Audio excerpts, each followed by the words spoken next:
Come on now, fellas! We've got to answer the bell. Now let's go!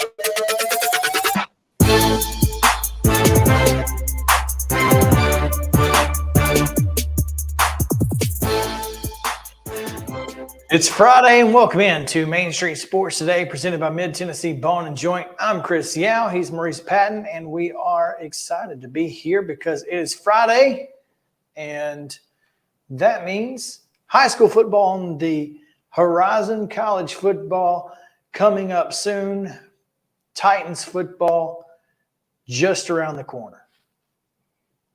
It's a good weekend. High school football is up. College football is on deck.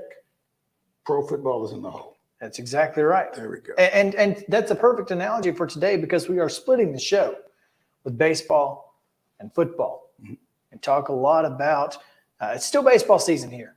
I don't know if you guys are aware, but it is. And so we're going to hashtag not just football. Not just football here. And we've got a phenomenal show full of guests lined up for you. So please stick around. In just a moment, we're going to have, or we're scheduled to have Ryan Weathers, former Loretto baseball star and current Jacksonville Jumbo Shrimp starting pitcher in the Miami Marlins organization. He'll join us at 2:25 to talk about his upcoming start in basically a hometown start. So looking forward to talking to him. We've also got Nashville Sounds General Manager Adam English. He's going to kind of tell us a little bit about how everything is going on this last home sand. Of course, got a big off season coming up. What do the Sounds do in the off season? We're gonna find out about that, what they've got coming up, and also, of course, getting ready for next year. I mean, it's a 365-day-a-year job, and Adam will talk a little bit about that. We'll also get, of course, the Titans update at the top of the hour with Terry McCormick, all of that and more coming your way here on the show. But Mo, what I know you said yesterday, you've got some sporting plans of your own this weekend. Well, not just watching football. I had some sporting plans of my own. Now you don't? Now I don't. Yeah, I'm umpiring tomorrow evening, so that's going to kind of cut into those other plans, unfortunately. But it's okay.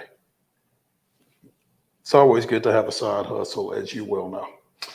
It is, and that's what I'll be doing tomorrow night as well. But luckily, everybody that I care about plays early, so not super worried. Well, you know, it's homecoming at MTSU as they have the renowned Colorado State Rams coming into town, as we've talked about earlier this week. 6 o'clock start for that one. May try to watch that. Not going to go. Tennessee and UTSA, Vanderbilt and Kentucky. I'm sure we'll get to more of those here in just a second on the rundown. But yeah, it'll be an interesting television watching weekend, I think. I'm looking forward to it. It is going to be a lot of fun, and Sunday as well. Of course, I actually won't be watching the Titans because I will be at First Horizon Park for the season finale. So looking forward to spending some time at First Horizon one more time before the end of the year, and it will be a lot of fun. Looking forward to that. Right now, we need to get you yesterday's results and today's schedule, and we'll do that on the rundown. This is the rundown. The Friday Rundown is brought to you by Chip Walters of Exit Realty, Bob Lamb and Associates. The voice of the Blue Raiders also wants to be your trusted advisor in real estate. Contact Chip at 615-542-1915 or through his website at choosechip.net. Chip Walters, proud to support youth sports across Middle Tennessee.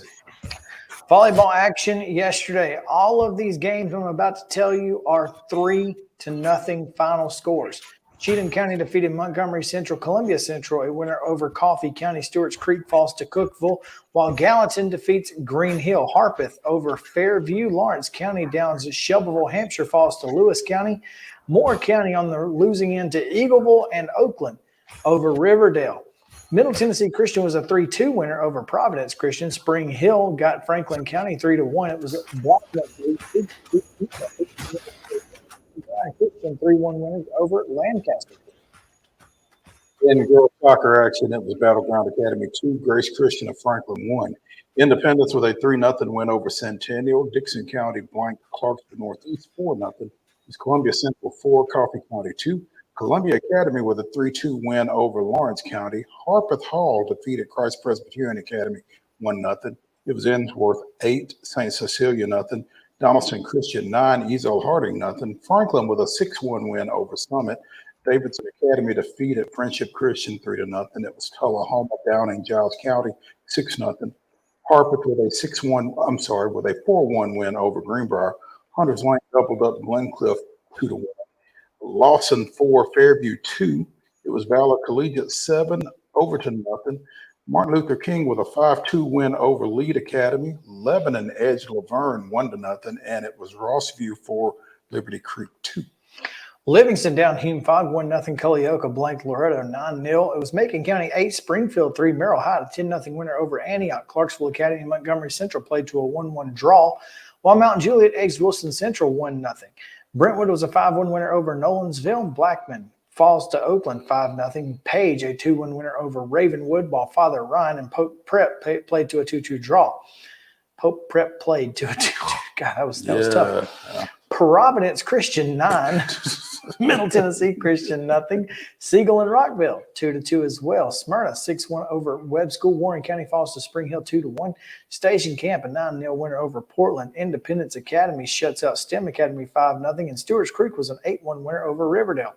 Franklin Road Academy 5, University School of Nashville 0. Watertown 5, White County 1. West Creek a 7-1 winner over Hopkinsville, Kentucky, and Gallatin blanks White House 2-0. In Major League Baseball action on Thursday night, Pittsburgh defeated the Chicago Cubs 8-6. It was Milwaukee 6, St. Louis 0. And the Braves snapped out of a bit of a funk with a 10-3 win over the Nats, sort of like we knew they would. Someone the other day said that there are no more funks or depressions or whatever because they heard someone refer to it as a funky doodle doo. So no more. It's all now we're in a funky doodle doo. Okay, all right. Well, so now they're out of the funky doodle. They are out of the funky doodle doo. I was like, I'm sorry, that is the greatest thing I've ever heard in my life. Yes. At First Horizon Park, the host Sounds fell to Jacksonville 7-0. In college football action on Thursday night, Georgia State with a 30-17 win over Coastal Carolina in Fun Belt action. Continuing a trend. The away team has won every game in that matchup. Every time. So There you go. Didn't see that one coming, but Yeah. Also, Alabama A&M with a 31-24 win over Arkansas Pine Bluff. Sounds like a pretty good ball game. And in the league, San Francisco 30, the Giants of New York 12. 12. Not 11. 12. Close. High school football action tonight at 7 p.m. Brentwood Academy is at Baylor. Battleground Academy hosts Hunters. Lane Siegel goes to Blackman, and Father Ryan is at Briarcrest over in the Memphis area. Nolensville is at Centennial. Clarksville hosts Dixon County. Clarksville Northeast. Man, everybody in Clarksville is at home tonight. Clarksville Northeast is home with Henry County. West Creek goes to Clarksville Northwest. Coffee County hosts Riverdale. Clarksville Academy goes to Collinwood. Columbia Academy is at home against Ezo Harding. Good Pasture goes to Christ Presbyterian. Preps at Davidson Academy. East Robertson hosting Smith County. Memphis University School is at Ensworth, and Creekwood goes to Fairview. Franklin Road Academy hosts East Nashville, while Giles County plays at home against Lincoln County. Page goes to Glencliff. Nashville Christian is at Grace Franklin. Greenbrier hosts White House, and Green Hill is home against Gallatin. Also, Beach is at Hendersonville. Hickman County hosts Loretto. Lawson travels to Hillsborough. Huntland hosts Richland. Ravenwood comes to Independence in a battle of 6-6A unbeatens. Cheatham County goes to Joe Burns. Brentwood is at Overton. Rossview goes to Kirkwood. Cane Ridge is at Laverne. Lebanon hosting Watertown. First time that series has been played since 1964. Wow. Yeah. That's cool. Mount Pleasant travels to Lewis County. Pregame at Junkyard Dog. Westmoreland at Liberty Creek. Maplewood hosting Haywood. Montgomery Bell Academy goes to McCallie. Smyrna is at McGavock. Friendship Christian is at Middle Tennessee Christian. Donaldson Christian is at Mount Juliet Christian. Portland hosting Springfield. Stratford goes to Republic. Oakland travels to Rockvale. Spring Hill is hosting Lawrence County and Christian, not necessarily in that order. Pearl Cone goes to Station Camp. Antioch is at Stewart's Creek. Summertown hosting Harpeth. Franklin travels to Summit. White House Heritage is at Sycamore. Providence Christian making the long drive to the King's Academy up in Knoxville. Columbia Central is at Tullahoma. Eagleville goes to Wayne County. Whites Creek on its new turf hosting Montgomery Central. Mount Juliet is at Wilson Central, and in 8-man TSIAA play, Chattanooga Grace is at Zion Christian. Again, all of those games are scheduled for 7 o'clock kickoffs local time. Volleyball tonight. They don't have football teams, so make your way out. If you are a fan of the Wildcats or the Hawks, Santa Fe will be at Hampshire at 5 o'clock. And after that match, you could probably make a football game if you want. If you were so inclined. Yeah, exactly. Girls soccer action. Baylor hosting Brentwood Academy. Again, 4 p.m. local time there. And Antioch is at Smyrna at 7 p.m. tonight. Major League Baseball series this weekend. The Braves are at the Nationals. The Cubs host the Rockies. The Marlins are at home against the Brewers. The Reds host the Pirates. The Royals are at the Astros. St. Louis is at San Diego, which is very odd, by the way. I mean, West Coast swings this late in the season seem weird, but okay. Well, the West Coast team's got to play somebody, I guess. Well, you'd think they'd play each other, but no, apparently not. Minor League Baseball this weekend. Again, the Jacksonville Jumbo Shrimp continued their series at First Horizon Park against the Nashville Saints. In college football games of interest tonight, 6 o'clock kickoff on FS1. It's a Big Ten tilt between Wisconsin and host Purdue. North Carolina State is at Virginia at 6:30 on ESPN. Boise State at 9:30 on CBS Sports Network. Yep, and what is this, a split it's squad a scrimmage? Or it's what? A surprise. Oh, okay. Big surprise. Who knows? Oh, Who does goodness. Boise State play? We had a clerical error here. Which does occur on occasion. Especially on Fridays. Yeah, no doubt. That's when they really get you. No, Boise is playing. I just don't know. I could not tell you off the top of my head. Boise is playing at San Diego State. Oh, okay. That's a good game. That is a good game. Yeah, now that we know who they're playing. Again, 9:30 on CBS Sports Network, at 9:30 on FS1, the back half of a doubleheader as Air Force goes to San Jose State. And both of those late games you could probably watch when you get home from a high school. You can see some part of it, yeah. So yeah, most of it probably. And by the time you get home unless you're traveling. Yeah, and unless you're going to watch the replay of the Braves and Nats. Like you are? Okay. Yeah, exactly. Saturday, breakfast with the Commodores, 11 o'clock on SEC Network as Kentucky comes to town. 3 o'clock on SEC Network, it's Texas San Antonio at Tennessee. Eastern Michigan traveling to Jacksonville, Alabama, taking on the Gamecocks. That's a 4 o'clock kick on ESPN Plus. 6 o'clock on ESPN Plus, it's Colorado State coming in for homecoming against MTSU. And also at 6 on ESPN Plus, Austin P goes to Stephen F. Austin. The Battle of Austin. There we go. I hate that they're not playing that game at 3:16. Because that would just be phenomenal. I wish they would have kicked that game at 3:16. It would have been the greatest thing Austin ever. 3:16, yes. Sunday, noon, CBS, Titans, Browns. Be there. WNBA action this weekend. Semifinal play begins Sunday with game 1 of the Sun at the Liberty. That's a noon tip on ESPN, followed by Dallas at Vegas at 4 on ESPN2. That's your rundown.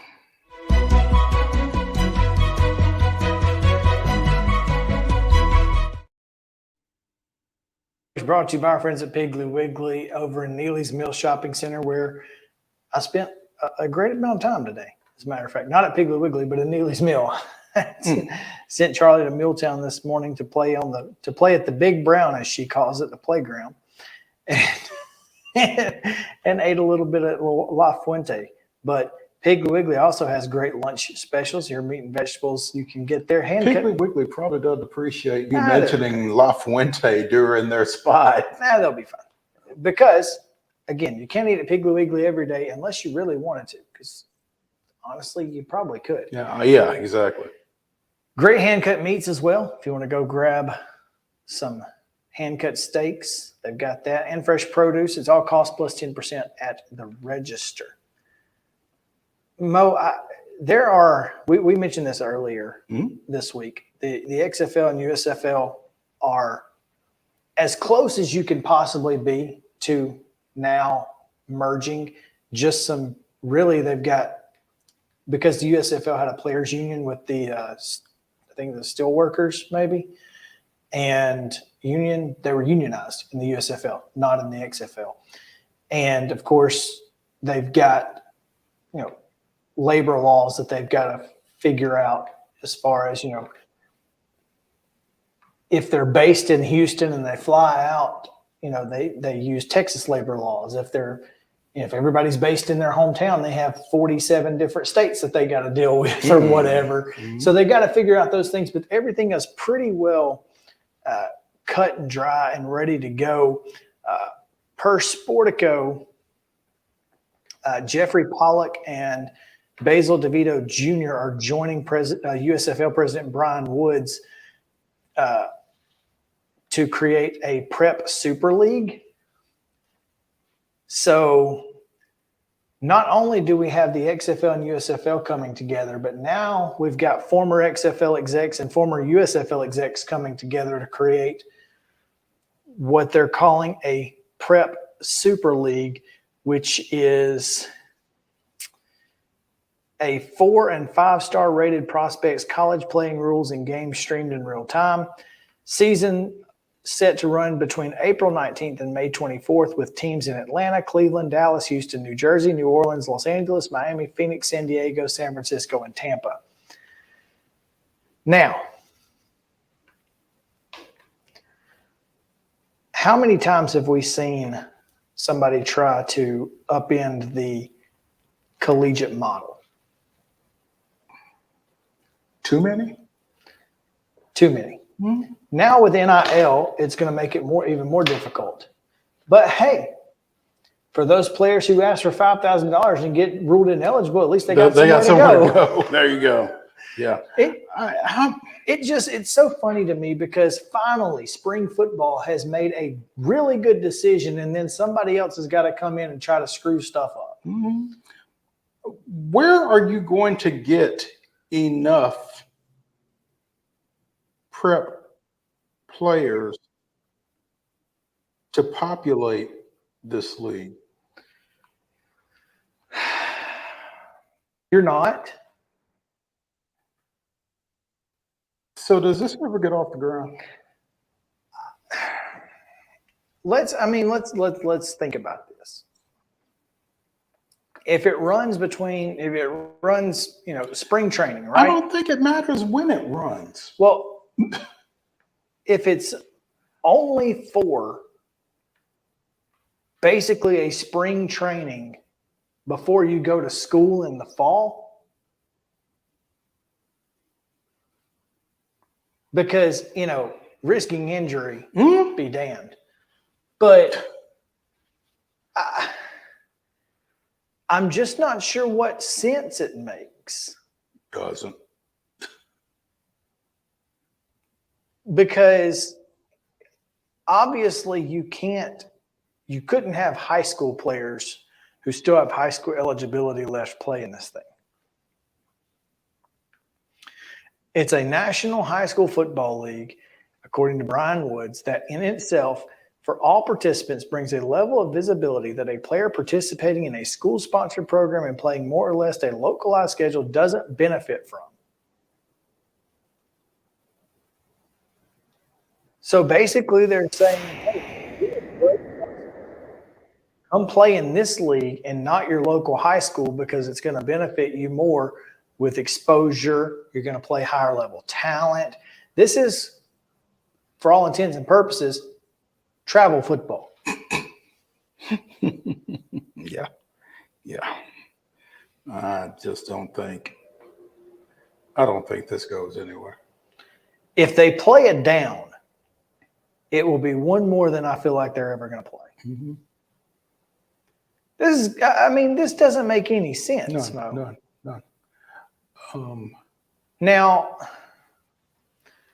it's funny because as I read this story, Mitt Winter, our friend and NIL attorney, said that essentially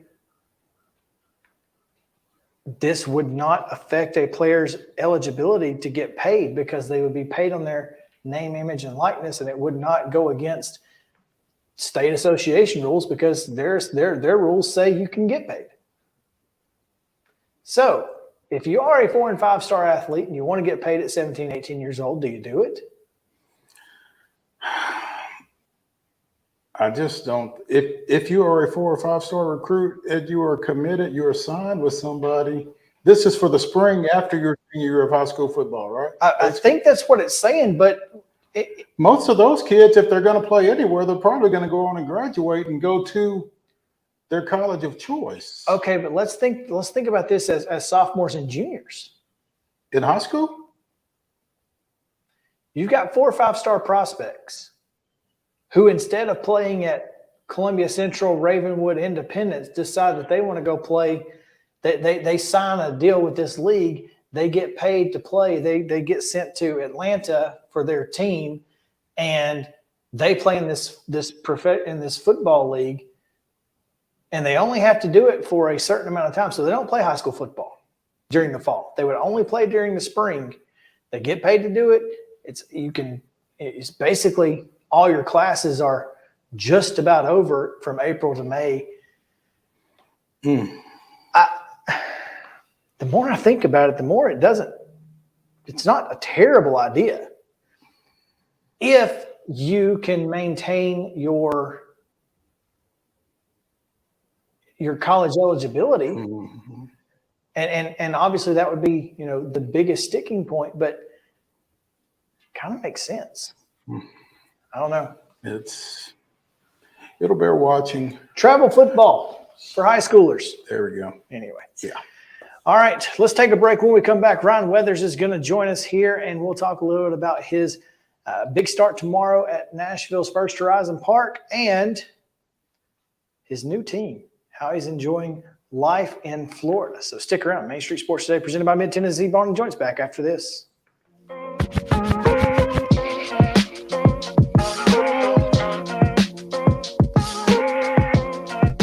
Mid-Tennessee Bone & Joint treats your orthopedic injuries and existing conditions. Our trained physicians will get you back in the game faster. Contact us at 931-381-2663 or www.mtbj.net.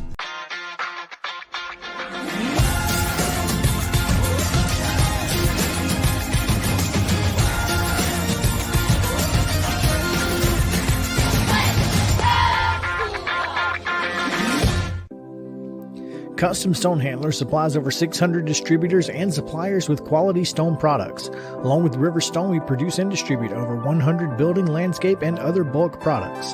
Our goal is to provide quality products, service, and partnerships to ensure our customers' success. We firmly believe that the measure of any person or company is how they treat other people and customers. Give them a call at 931-490-4990 or visit CustomStonehandlers.com. Mockingbird Title and Escrow is an attorney-owned and operated full-service title company in Middle Tennessee. We get your deals closed without worry and fuss. We're a family business that offers the highest level of expertise in our industry when it comes to closing and funding your real estate transactions. And it's a job I really love. I'm passionate about this. I'm enthusiastic about this. I like to think we're pretty well-rounded and can deal with a wide range of needs and a wide range of clients. Call 615-274-8698 today. With Lee Company technology, the best handymen are hands-off. Lee Company techs have been using visual findings and other smart technology tools for years to add transparency and virtually take customers along. You see what we see, whether we're in a crawl space or on a roof. With Lee Company, technology helps us help you, no matter what's happening in the world or at your house. You can't see the sights without the sounds. From the crack of the bat to the roar of the crowd and everything in between, discover what Hit City has to offer. Spend your nights cheering on the Nashville Sounds at First Horizon Park with giveaways, fireworks shows, theme weekends, and more. Single game tickets are on sale now. Visit NashvilleSounds.com to claim your seat today. Piggly Wiggly, located in Neely's Mill Shopping Center, is Columbia's locally owned and operated Cost Plus 10 grocery store dedicated to serving the community with low prices and smiling faces. Piggly Wiggly offers fresh, hand-cut meats daily as well as daily hot plate lunches from their deli counter. You're certain to see smiling faces and a helping hand when you're here at Piggly Wiggly. Come by and check out our fresh produce, high-quality meats, and more. Down home, down the street, we'll see you at the Pig. Mid-Tennessee Bone & Joint has been the official sports medicine provider for Murray County Schools for more than 40 years. We specialize in orthopedic service, and our Ortho Quick Walk-In Clinic lets you bypass the ER. Visit us online at www.mtbj.net.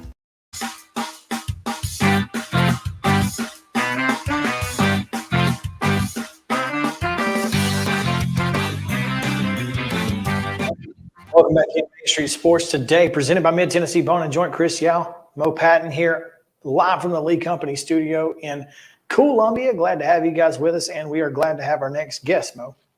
Yeah, we are. Former Loretto, you said former Loretto baseball standout, but I saw him knock down 6 threes his sophomore year against Spring Hill, so he could shoot that rock a little bit too. But former Loretto. Having said that, former Loretto baseball standout, 2018 Gatorade National Baseball Player of the Year, Ryan Weathers joining us here on Main Street Sports Today. Ryan, good afternoon. Hey, good to see y'all. Thank y'all for having me. Hey, thank you for coming on with us, man. It's a little late, I guess, but welcome to Jacksonville. Oh, yeah. Well, it's a little different heat down in Jacksonville, but we know we're making do. Obviously, your dad played for a lot of teams over his major league career. What's it like getting traded the first time? It's kind of like a little shell shocked, I was with the Padres got drafted in 2018. So, I've been there for almost 6 years. Padres kind of the only thing I knew. So, definitely the first time, it's just kind of like the fear of the unknown a little bit. You're nervous, excited. But so far the transition's been awesome. Love the Marlins organization. The fact that somebody wants you, I would think, is the big plus side to that situation. Somebody traded for you. Getting into the Marlins organization, I would guess to some degree, a little bit of a breath of fresh air. Yeah, for sure. Even though being in AAA, just getting to pitch in the International League as opposed to the Pacific Coast League has been probably the biggest adjustment. Actually pitching where everything's normal. Just kind of learning the organization, getting a feel for, what they want as far as the pitching goes. They've already held my changeup a lot. I think, I just had a usage flip with the changeup as opposed to the breaking ball, and the numbers have kind of spoke for themselves. Just excited. Now, it's nice being excited every time I get to pitch and be confident in what I'm doing. Obviously, the Jumbo Shrimp are in town. You're going to start tomorrow night at First Horizon Park against the Sounds. I guess this is probably the closest you've played to home as a professional. Is that? Oh, yeah, definitely, for sure. And so with that said, what's that ticket list looking like for tomorrow night? I don't know yet. I got a ton of family and friends coming, all my buddies. So I guess we'll see whenever the game rolls around. I walk out for the game. I'll be able to tell them. Yeah, like I said, last one out of town, turn out the lights. I got a feeling that all of Loretto will be making their way to First Horizon Park, and I'm sure that it's going to be a lot of fun for you, at least to get a chance to pitch in front of the hometown folks again. And that being said, this isn't obviously where. From a guy who made his professional debut in the Major League Baseball playoffs, you don't love the AAA experience as much as being in the show. Who does? But that being said, it does have its advantages for a guy as young as you to, again, like you said, kind of work out the kinks in your game. How have you kind of adjusted to making those adjustments in AAA versus having the pressure of doing it at the major league level? Oh, yeah, for sure. I mean, I can remember, debuting. Really was a two-pitch pitcher, didn't really have a changeup. The COVID year kind of, hurt me more than it helped me. It was awesome getting the debut, but I really needed that year of development and, just figuring out kind of how I am as a pitcher. And then 21, it's kind of tough. Learning how to pitch, and you're facing, the Dodgers and facing Mookie Betts and Freddie and all those. Hey, I want you to throw your changeup more. It's like I don't have a changeup. This is a tough learn how to throw it. Then last year, kind of had a tough year. That I think that mentally helped me more than it did physically. PCL is tough mentally. It's tough to get through that. Your stuff's just not moving the same. And then I get to here, kind of get a clean slate. Just kind of get back to my roots and go back to, how I pitch. And then now I've developed a changeup, and I'm just excited. Every time I go now, I can feel confident in everything I'm throwing. Confidence and belief in your stuff kind of override anything else. We've talked a lot on this show about, especially in the Braves organization. Obviously, we're pretty big Braves fans. But there are some guys that we have felt like maybe needed to stay somewhere. How difficult is it to make the transition from AAA up to the big leagues to make one start? Then you got to go back to AAA. And there's just a lot of movement, and it probably messes with your preparation because you're preparing for two different lineups, a professional lineup, a AAA lineup that has completely different people. How difficult is it to make that transition? And do you feel like for your development, it would be easier to just either figure it out up top or figure it out on the AAA level for, a good chunk of the season? Yeah, I mean, for sure, I'd like to, obviously step in the big leagues and figure things out. But yeah, it's also, going into it when you're a 40-man guy and you have options, the business side of baseball too. And, at the end of the day, it's still, at the end of the day, it's a business. So yeah, when you sit down in AAA, that's your time to work on things and actually truly figure out who you are as a pitcher. Yeah, obviously the preparation, it can be tough if you get called up, fly somewhere different. But, at the end of the day, when you step in between the chalk lines, it's go time and you got to be a competitor. Scouting reports can only go so far. When you're out there pitching, you got to be a pitcher, not a thrower, and you got to read swings. And that's where I feel like I've personally changed over the last year is actually reading swings and dissecting what the hitter's trying to do. And actually being involved in every pitch. Last year I felt like a thrower. Whatever the catcher was throwing down, I was throwing. It didn't matter what count, what the situation was. And going to this year and now actually pitching and, finding my way as who I am as Ryan Weathers. I can't just do what I used to do and just rear back and throw a heater up top and, hope for the best. Actually having to hit spots and use both sides of the plate. Ryan Weathers, former Loretto baseball standout, joining us here on Main Street Sports Today, presented by Mid-Tennessee Bone and Joint. Ryan will be starting for the Jacksonville Jumbo Shrimp tomorrow night at First Horizon Park against the Nashville Sounds. 6:35 start, is that right? Probably. Yeah.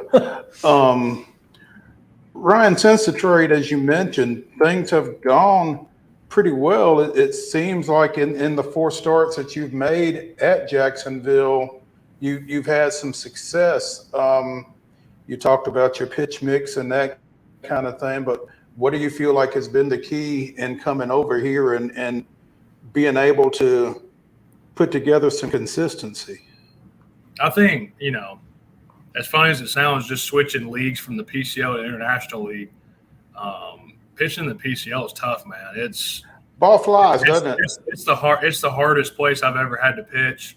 Ball flies, but it's not even much as like you can handle like some of the flyouts turn into homers because you know that the people watching know that in the baseball world, like that's an out in the big league level or anywhere that's normal. I think it was just more you throw one change up that fades, the next one cuts, the next one goes straight down. You couldn't ever get a read on what your stuff was doing. So I think a lot of it was just, kind of switching leads, getting back into humidity. Started using the outer half of the plate. I've always kind of been a power pitcher in. I've never been afraid to throw in. Just exposing that other half of the plate, and I'm just seeing good results. 20 strikeouts in 22 innings with the Jumbo Shrimp, I think is my count here, going through your game log. And I guess a lot of that just comes back to being able to throw your pitches and have a pretty good idea of what they're going to do when you throw them. For sure. Yeah, kind of last year I've always, kind of been a heavy punch-out pitcher. And, last year mentally it was tough, not seeing a lot of punch-outs. I've always punched a lot of guys out. Obviously in the big leagues, punch-outs are a premium. It's tough when you have 2 pitches as a starter, to consistently get punch-outs. And, you got the anomaly in Strider, and Strider even has to throw, his changeup. But, yeah, this year seeing the punch-outs go back up, I think comboed between big leagues and AAA, the punch-outs are pretty even to innings. I think walks right now for me in the big leagues is kind of the biggest issue, just getting ahead early. Just that's what I'm down here trying to correct is how quick can I be in the zone with 3 pitches and how quick can I get ABs done with so I can get deeper into the game. Ryan, with the Padres, in the Padres organization, it seemed like they had a lot of different roles for you, starter, long man, and flipping back and forth with that a lot.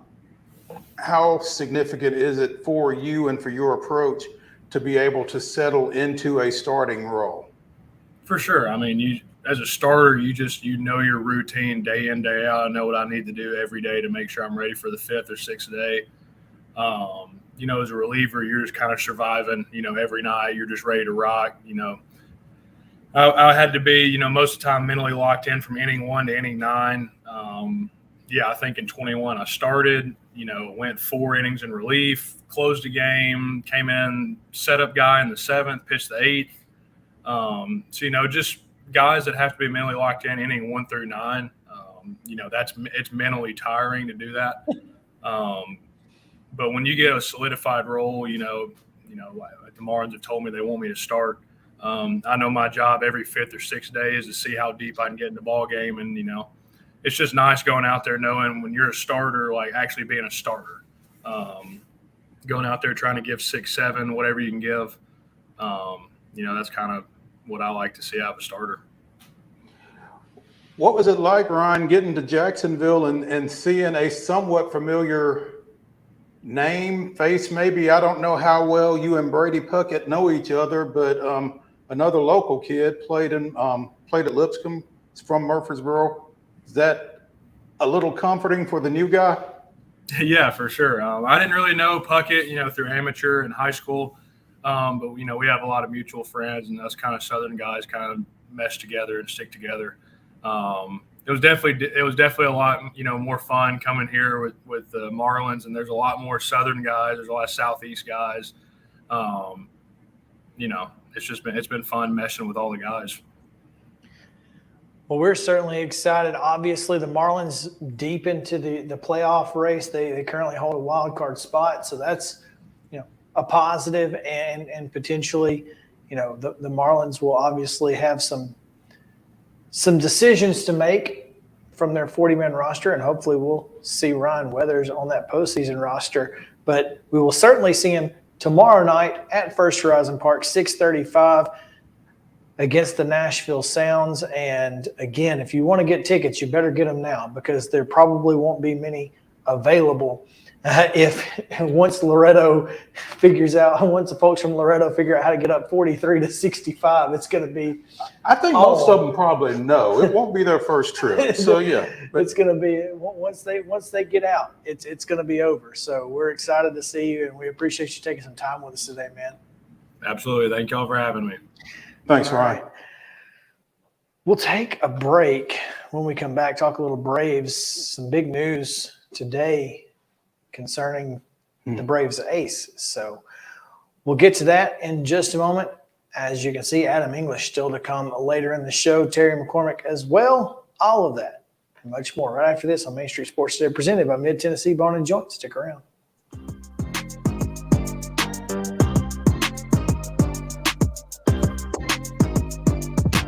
Mid-Tennessee Bone & Joint treats your orthopedic injuries and existing conditions. Our trained physicians will get you back in the game faster.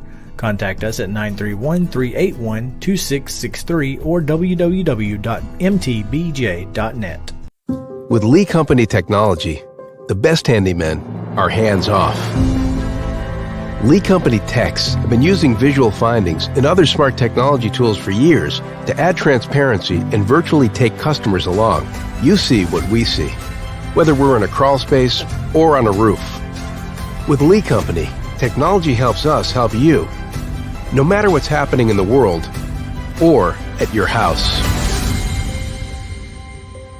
Jones & Lang Sporting Goods here in Columbia has been outfitting teams, officials, and anybody else from T-ball to college for 50-plus years. Be sure and check them out at 931-388-8060 or online at jonesandlang.com. Jones & Lang Sporting Goods, the look of a winner. Zion Christian Academy, zioneagles.org or 931-388-5731. You can schedule your appointment. Go tour their campus. It is beautiful over there, and you're definitely going to want to see it. Again, it's zioneagles.org. Give them a call, 931-388-5731, and schedule your tour today. Mockingbird Title and Escrow is an attorney-owned and operated full-service title company in Middle Tennessee.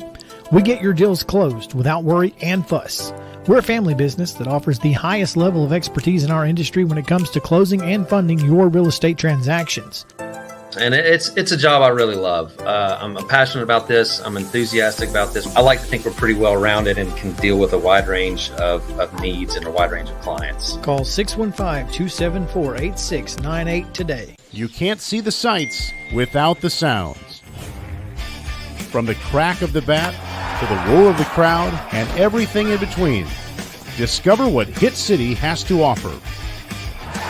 Spend your nights cheering on the Nashville Sounds at First Horizon Park with giveaways, fireworks shows, theme weekends, and more. Single game tickets are on sale now. Visit NashvilleSounds.com to claim your seat today. Mid-Tennessee Bone and Joint has been the official sports medicine provider for Murray County Schools for more than 40 years. We specialize in orthopedic service, and our Ortho Quick Walk-In Clinic lets you bypass the ER. Visit us online at www.mtbj.net.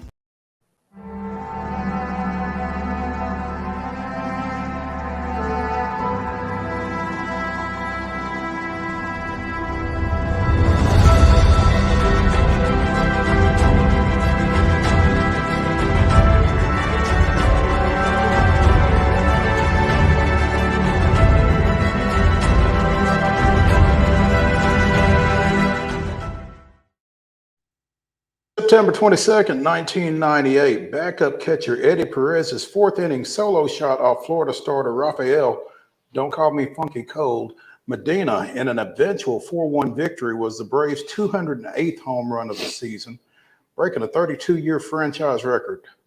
Led by Andres Galarraga's the Big Cats, 44 bombs, Atlanta went on to hit 215 homers for the year. That was this day in Braves history. Some things never change. No. Because we're still threatening home run records despite not being in the launching pad. Yeah, it's going to be a interesting final 9 games as the Braves need 14 home runs? Is it 14? I don't know how many they've got. They got a bunch. I think they've got 295. And so they need 13. I think that's what it is. I'm not entirely sure. I just know that it's somewhere in that range. And again, records are falling all over the place for Atlanta, and both National League, Major League records, team records. Ozzie Albies hit his 30th home run last night, which was also his 100th RBI. He recorded 3 additional RBIs in the game to tie him with Mookie Betts for the most RBIs by a second baseman. Final score, Ozzie 4, Nats 3. Ozzie was putting them across the board last night. And always exciting when the Braves can put up a bunch of runs, and they certainly did that last night. And here's the thing. On a night where Ronald Acuna Jr., your MVP leading candidate, struggled a little bit at the plate, couldn't really find his groove, that's when everybody else steps up, especially Ozzie Albies. That's the kind of stuff that has to happen for you to be successful in the playoffs. When that back half of the lineup can be successful, and you can't, and there's nowhere to go for an out. Mm-hmm. Because, I don't know if you guys know this or not, but it doesn't matter if Ronald Acuna is 0 for 7 or 5 for 5. He's dangerous every time he steps into the box. So you're certainly not expecting to get Ronald Acuna Jr. out. No, in any given AB. At all at any point. So it's to see what Matt Olson has done, 53 home runs now, has tied the Braves franchise record for RBIs at 137, I believe. Not the franchise record, the Atlanta record. Okay. 3 short, I believe, of the franchise record. The Braves have 293 home runs. 293, okay. So 14. So 14, yes. They need I was right with the. So they need 14 to tie the Minnesota Twins record from, when was that? I don't remember when it was, and I can't locate it. And what year it was? Yeah. 19. Okay. All right. Yeah. Sorry, I was No. I was processing, trying to figure out if the Braves have have reached the magic number of 4 players at 35 home runs, they might get 5. They might. They have 4, and Ozzie now has 32. Right? He hit 30 last night. He didn't hit 3 home runs last night, did he? He didn't hit 30 last night. Was it not? No, he has more than 30. Well, I mean, if they will probably get 5 either way. Whether he's got 30 right now or 32. Ozzie has 32. He's going to get there. I mean, it's ridiculous to watch this happen. I guess 2019 Twins fans were probably saying the same thing. Like, this is ridiculous. Yeah. It's crazy to watch on a night-to-night basis. I mean, they've played 153 games. They've got 293 home runs. That's almost, I mean, it's right at 2 home runs a game every night. How do you do that every night? I don't know. I think I heard Brandon Gaudin mention during the replay of last night's game, because I was at soccer during the live broadcast. They have hit at least 1 home run in all but 16 of their games. So in 137 of 153 games, the Braves have hit at least 1 home run. Well, they're going to have to hit nearly 2 to break the record. They're going to hit 1.5 per game. Yeah, well, 14 home runs with 9 games to play. But, I mean, this is a team that can hit 5 or 6 in one night. Oh, yeah. You never know. So, I mean, especially with it being against the 6 remaining games against the Nationals. 6, exactly. You just don't know. I love that, Ozzie was 4 of 6 last night with those 4 RBIs. His batting average rose 4 points last night in one night. And so, that's what's crazy. And this team just continues to impress. That being said, on the pitching side,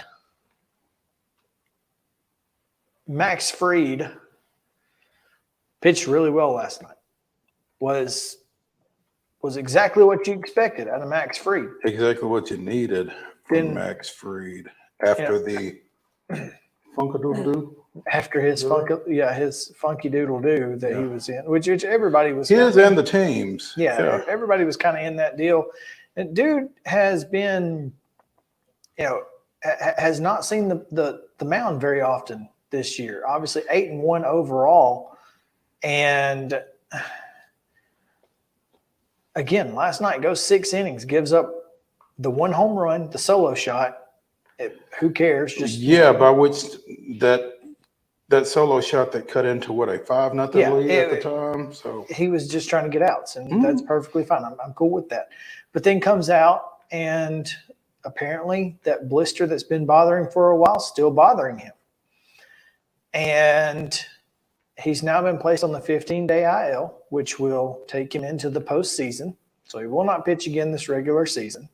Not sure that I wanted him to pitch again this regular season, but for a guy who's not been able to see the field very often, it almost feels like it was important for him to get that one more start.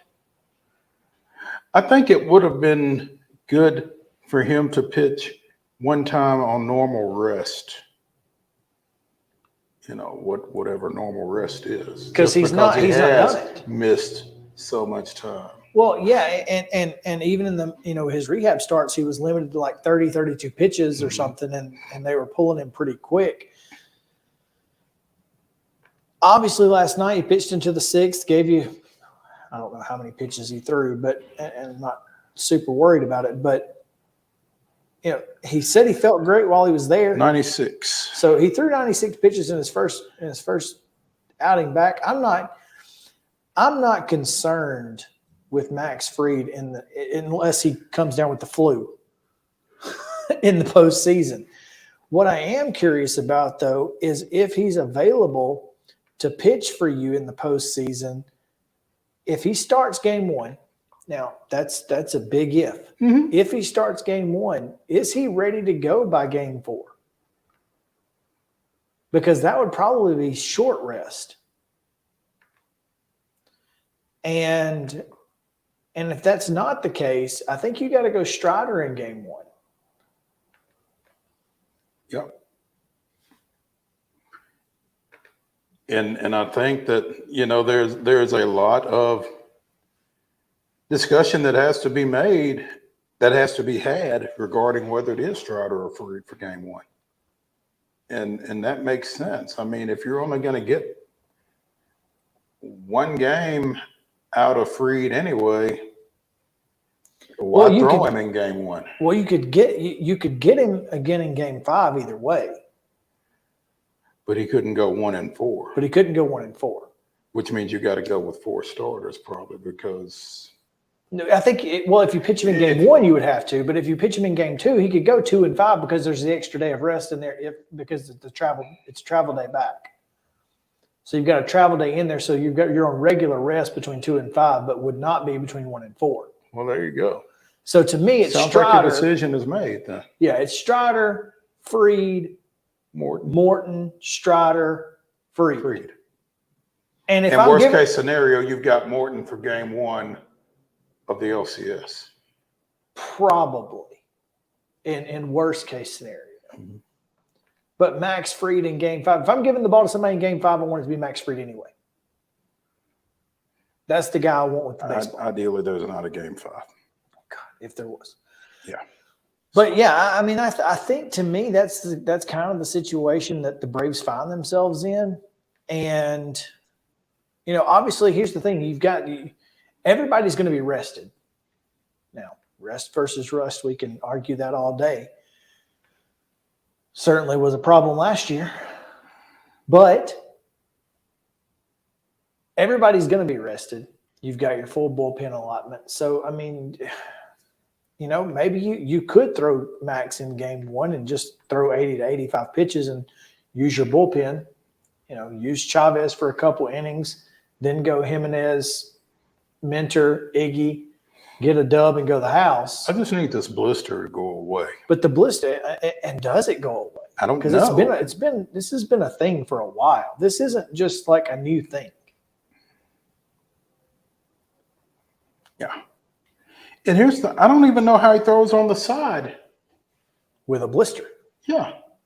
I mean, throwing is throwing, isn't it? Throwing is throwing. When it comes to a blister.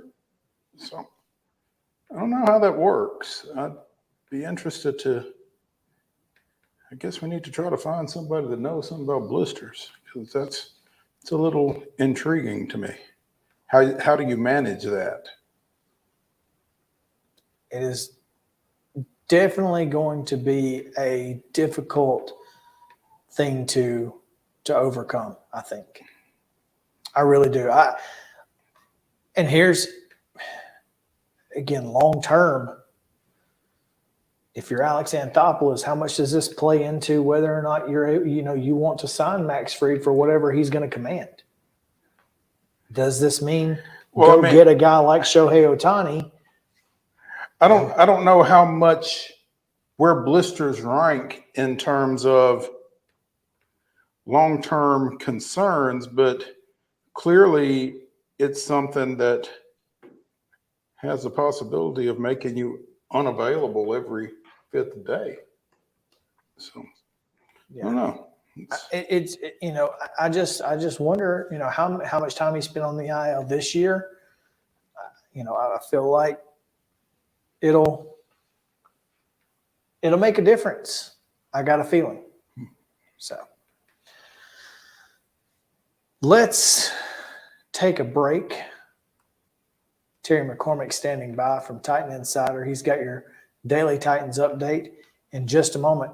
So stick around. Main Street Sports Day presented by Mid-Tennessee Bone and Joint. We'll be back right after this.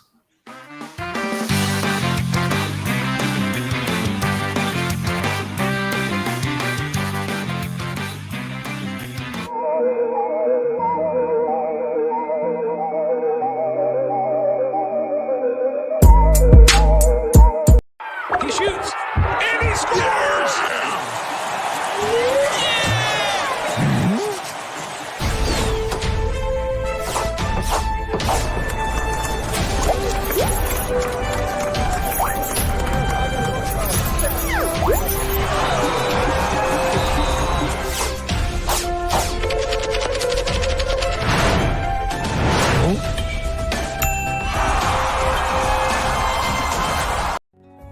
Since 1975, Mid-Tennessee Bone and Joint Clinic has treated the orthopedic needs of Middle Tennessee residents. The trained physicians provide surgical options and minimally invasive options to treat all orthopedic needs. The walk-in clinic, OrthoQuick, helps you bypass the ER while treating sports injuries and acute needs Monday through Saturday. Visit MTBJ online at mtbj.net or on social media at Mid-Tennessee Bone Joint Clinic.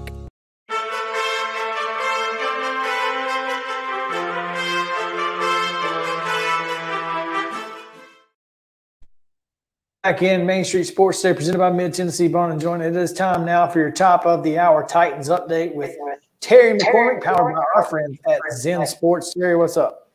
Well, it is your Titan Insider Daily Report, and it's powered by Zen Sports, new sports book in Tennessee that's changing the bonus game for the better. Guys, some concerning news coming out of Titans camp today as they list their final injury report of the week. DeAndre Hopkins, Danico Autry, and then rookie safety cornerback Anthony Kendall, who's mainly a special teams contributor, all listed as questionable. Peter Skoronski out. That's not a surprise. But Kearis Jackson, who tweaked an ankle yesterday, is also out, which throws a little bit of chaos into the return game. My guess would be that Mason Kinsey gets a call up from the practice squad, or Eric Garrer gets a call up from the practice squad to handle punts, and then kickoffs could be either Tajay Spears or Julius Chestnut, likely Chestnut, because I don't know that they would want to risk Spears back there in that role. Yeah, as I'm looking over the injury report, there are some issues, but there are also some positives, such as Derrick Henry being full participation today. Obviously, Taylor Tart is back and looks to be good to go. Defensive backfield, Christian Fulton and Amani Hooker, huge to have those guys for sure this weekend. Yeah, absolutely.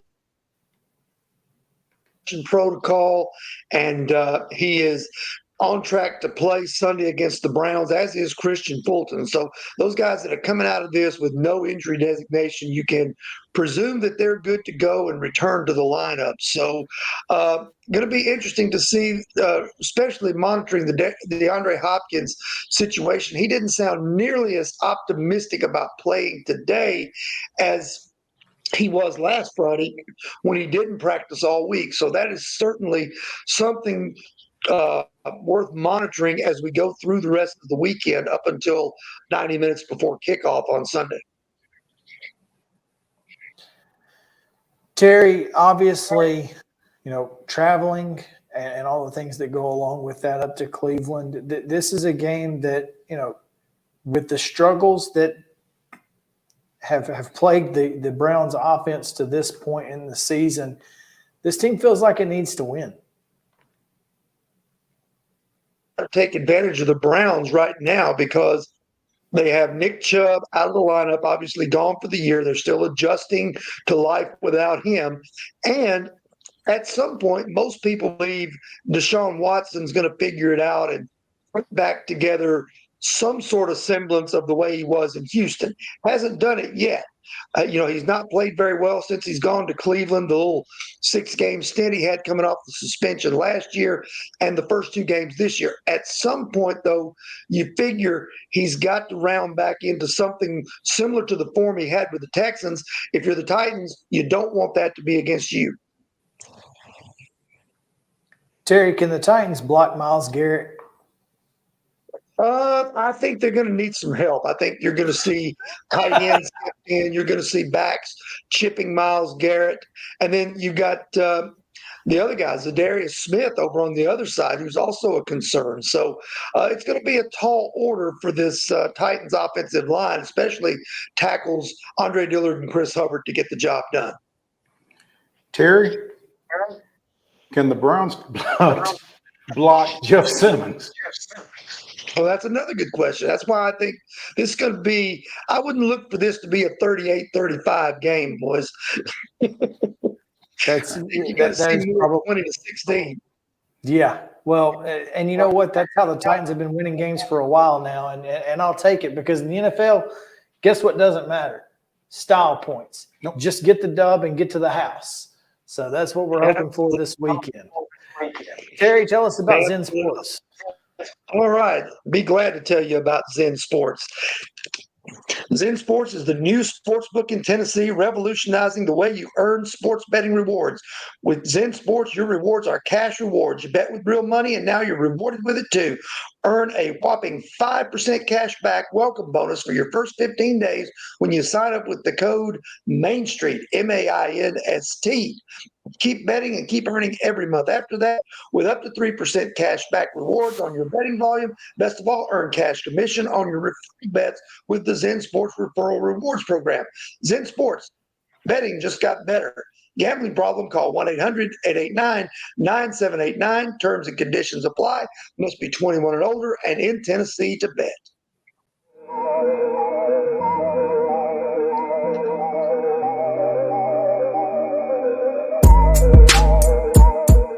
I'm serious right now. They have a dragon here. I saw it. But no, they don't. There's no such thing as dragons. I swear, I saw it. It had huge claws. Get out of here.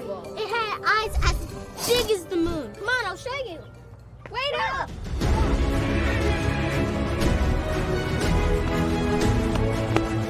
Do you hear that? We're almost there. Whoa! I told you so. That is a dragon.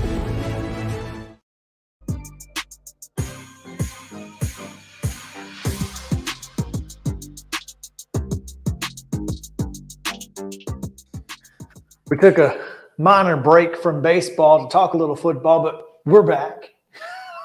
Listen. For now. Again, college football picks are coming a little bit later. Not that you know, the only reason to watch this is to know what not to do. Mm-hmm. But that's okay. Well, to know what games are significant. What games are significant and what to bet the opposite of. Mm-hmm. And we'll tell you those for sure. Do not listen to us. Do the opposite, and you step 3 profit. But there's a little more baseball to talk about because, as we've mentioned several times on this show now, it is the final series in International League play at First Horizon Park. And it's the Jacksonville Jumbo Shrimp coming into town. They've been here all week. Currently, the Sounds have a 2-1 advantage in the series. So that's always good. And to talk a little bit about it, we have Sounds GM Adam English. Adam, what's up, man? How we doing, guys? It's great to see you again. It's good to see you. So you can see the light at the end of the tunnel. Unfortunately, the tunnel is short because the Sounds were not able to overtake Durham for a potential postseason berth. So Sunday's going to wrap up. Because the Bulls never lose. So Sunday's going to wrap up the Sounds 2023 schedule. And, you know, while you always want to keep playing, I imagine you're about ready to be done. You know, a little piece of me certainly is ready for baseball season to end, but we're going to miss it. You know, it's nice to get a break. And then usually after a week or two, it's like, man, when are we playing games again? You know, we're ready for it. It's what we do best out here. And yeah, the season's not ending the way we wanted it to on the field. But I tell you what, if we had the lineup we currently have, I think it'd be ending a lot differently with some of the prospects we have down here for and big leaguers for that matter over the next 3 days. We've been lucky enough to see Garrett Mitchell rehabbing, Joey Weimer, Jesse Winker, and then the biggest name to come through here since maybe Prince Fielder is Jackson Churio. Tell us about Jackson Churio. He came up from Biloxi earlier this week. I see he played last night and went 2 for 4 in the loss to Jacksonville. Yep. Had he played prior to that, or was that his debut at the AAA? No, he started on he started on Tuesday for us. His first at bat with us was a ground out to the third baseman, and watching him run down to first base was exciting. He's electric, even in a ground out. I mean, look, he was just announced yesterday as the Brewers minor league player of the year. In Biloxi, he hit 22 home runs, stole 43 bases. You're talking about a guy with similar tools as Ronald Acuna Jr. with power and speed, and that's the common person he's compared to because they're both from Venezuela as well. But he's certainly his own player. But man, he's fun to watch, and it seems like he's always got a smile on his face. So we were excited to have him come up here for the last week of the season. Spent the full season with Biloxi. First AA player since 2005 to go 2040. Led the Southern League with 143 hits, 238 total bases, and was tied for first in runs scored, was second in runs batted in, tied for fourth in home runs, fifth in batting average, fifth in stolen bases. Is that good? You tell me. It sounds good. It sounds good. And not to mention in his third AAA game, he got a base hit off of Sandy Alcantara, who won the 2022 Cy Young, who is rehabbing for the Jumbo Shrimp, rehabbing for the Marlins. So, that's a heck of a guy to face in your third AAA game to begin with. But it's been fun. There's been a little buzz in the air out here over the past few days. Hit safely in 23 of his last 24 games at Biloxi. He was not in the lineup, by the way, his first day. And I'm curious if there is any – there was a lot of social media uproar when he was not in that lineup. Later that day, he is in the lineup, and I'm curious how much social media influenced the lineup. That's all I'm saying. Rick Sweet's over here on Twitter going, maybe these Twitter guys are right. I don't think Rick Sweet makes any moves based on social media. Yeah, I'm not sure how much Rick Sweet's scrolling Twitter, but it was probably just a Brewers decision. Brewers and Rick talking a little later in the day. Brewers talking, Rick listening, maybe. Remember that time that Sounds Twitter changed the lineup? That's all I'm saying. No.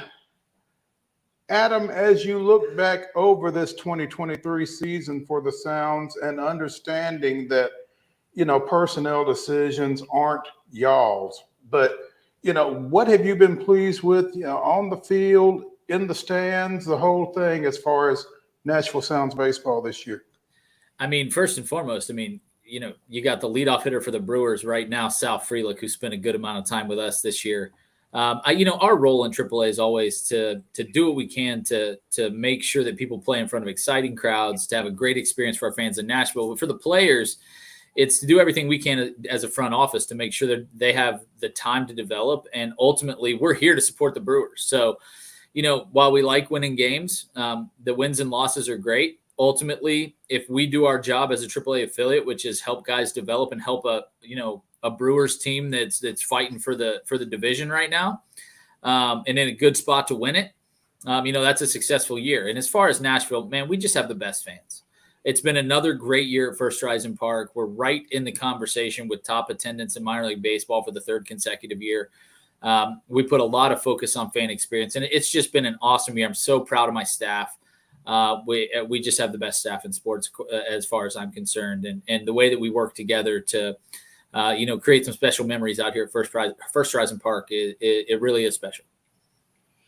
And you guys have obviously with the ABS system being brand new in the International League this year, it's certainly been another year of first. You guys obviously with the pitch clock a couple of years ago, and now this, it just seems like there's always something unique about coming to a minor league baseball game these days. And you guys, are very conscientious about, educating the crowd, educating the fans about what's going on. And so, it is kind of cool to be part of that, that first experience for a fan with these new rules. It is. And look, it is an educational process. It's funny, this spring training at the big league level, all these people are writing about, this spring training game had this many pitchers throw, final time 2 hours and 20 minutes, right? Like, and we're sitting here going, we know, we did it. And so it'll be really interesting to see the decisions Major League Baseball makes at the end of this year, going into next year with things like automatic balls and strikes or the challenge system. or any of the things that we have experienced down here. And it is kind of cool to be on the front end of that and say, yeah, we lived it. We know exactly what it's like. We see the pros and cons of both sides, and it's interesting as it's then implemented at the big league level. Now, as that is being implemented at the big league level, Adam, or not, are they coming to you guys for feedback on it as it's been, as you've provided a proving ground for that stuff? Absolutely. And I mean, look, they meticulously look at the data. They've even tweaked the automatic balls and strikes system a little bit based off of feedback from the Florida State League this year with how they measure the strike zone. They want to make sure I really do feel like Major League Baseball looks at these rule changes and they say, we do want to improve the game, but we don't want to totally change it. We want to make sure that the rules that we implement are for the betterment of the game. And so they take those things really seriously. And so, yes, they do ask us for feedback. They ask for feedback from the players, from the coaches, from the managers, everybody who's in it. And they're not going to say knee-jerk reaction, this is the rule we're going to do. It's really purposeful, and they really take their time with it. So I'll be interested to see what happens. Well, and I read an article a couple of days ago from Front Office Sports about how rule changes and the minor league approach to baseball is bringing about a resurgence of popularity for the sport. What do you guys feel like minor league baseball does differently maybe from the major league level to make that happen? Sure. No, that's a great question. And honestly, just with the implementation of the pitch clock, attendance is up across all of baseball this year. Mm-hmm. I think people with the understanding that you're not going to go watch a 3.5 hour game, that you can go and you can say, hey, look, this game's going to be 2.5 hours, a little bit longer depending on the game. I think that going into it, there's more people who say, hey, let's go do this, which is cool. I mean, I think it's the fan experience side. You're seeing more and more of it at the major league level, the music, the atmosphere, the games, the fun, the entertainment. And I think they're embracing that entertainment side of things as opposed to, we have to, because we don't control wins and losses. We don't control which players are going to be here. We can't say, hey, we put the best team out there night in and night out. So when you can control wins and losses, or at least you have some say in the roster that you put together, but you add in the fun stuff, man, it starts to get pretty special. Minor league sports have been doing those types of things for years because, again, you don't know what to expect when you're a minor league fan. You don't know who's going to be there from, between now and tomorrow. The Brewers could call up, Churio tonight. Who knows? I mean, you just don't know what to expect. So you have to know that when I get there, the bandbox is going to be rocking.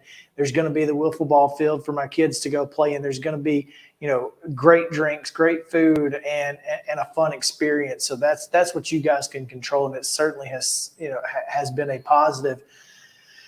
As you go into the off season, what kind of things are you guys getting ready to do to plan for next year? Because I know Monday morning you guys will be worried about 2024. Well, the reality is we've been planning for 2024 since, I don't know, maybe end of June, beginning of July. Sure. And so, the question I always ask and the discussions we always have internally is what can we do better and bigger, and what can we add new that make people say, hey, I want to come back out to a Sounds game. I can't reveal all those things right now, but I can tell you there's going to be some pretty awesome things happening at First Horizon Park next year, and I know people are going to want to come out and check it out. So, a lot of people ask us, hey, what do you do in the off season? Hey, is your job seasonal? We've all gotten that working in minor league baseball. But the staff gets a little bit of time off. I'll get a little bit of time off. But we've been talking about 2024 for a while, and the off season is the time when we really do put in the work and really make it special. It's like us, in the world of prep sports, in our other half of our job, we feel like we work harder in the summer because that's when you don't have the easy things to go do. You got to go find stuff to do. So it feels like you're working harder when you're off So I know you guys are probably doing the same thing. We certainly are, but it's we take it seriously. It's we not for a second do we take a single fan for granted, and we do the work in the off season so that we can put a product and an experience out here that Nashville can be proud of. Adam English, General Manager of the Nashville Sounds, joining us here on Main Street Sports Today, presented by Mid-Tennessee Bone and Joint. Not quite done with 2023 yet. The Sounds finish up their 6-game series against visiting Jacksonville. 6:35 tonight, first pitch with Chris's favorite thing, fireworks. That's right. Hit City Saturdays and the Sounds belt bag, don't call it a fanny pack, giveaway tomorrow night, 6:35 first pitch. And then Sunday Family Fun Day, sponsored by Main Street Media of Tennessee, at 12:05 Sunday. Not 2:05, not 6:05, 12:05. So be sure to be there. But also, Adam, First Horizon Park doesn't shut down when the baseball season ends. Sweets and Treats returns to First Horizon Park on October 18th.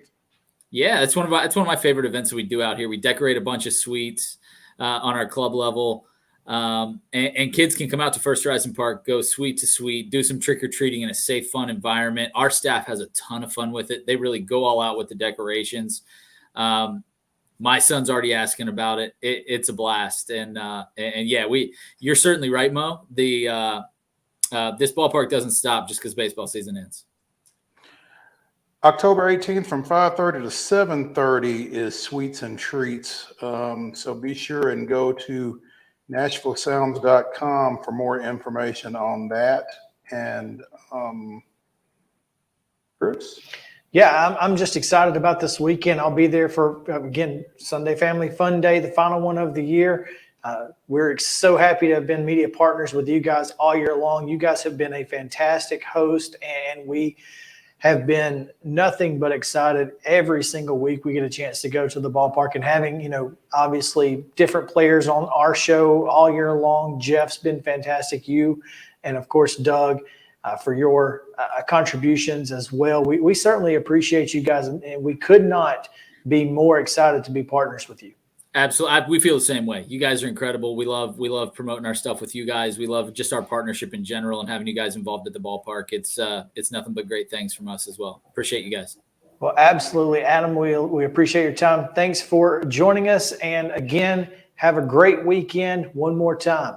You do the same. And hey, Sunday, all fans run the bases after the game. So I'm going to be timing you. All right. Let's get the stopwatch out. Get it out. We will go. Sundial out. You can get the stopwatch out, but you also need to make sure the stretcher is nearby. That's right. After I turn first base, it's probably going to be over for me. Appreciate it, guys. We'll see you this weekend. All right, let's take a break. When we come back, we get back into football. We pick 10 college football games against the spread, and well, one thing's for sure, Chris is going to pick. Oh, we're going to pick them now. Well, we try to pick them correctly. That's the rub. Therein lies the rub. But one thing's for sure, Chris is going to go 4-6. Which 4 that is, we'll let you decide. Right after this on Main Street Sports Today, presented by Mid-Tennessee Bone and Joint. Back after this.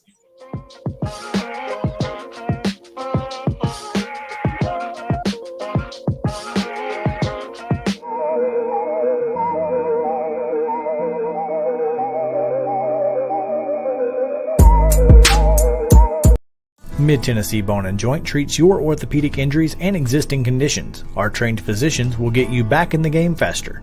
Contact us at 931-381-2663 or www.mtbj.net.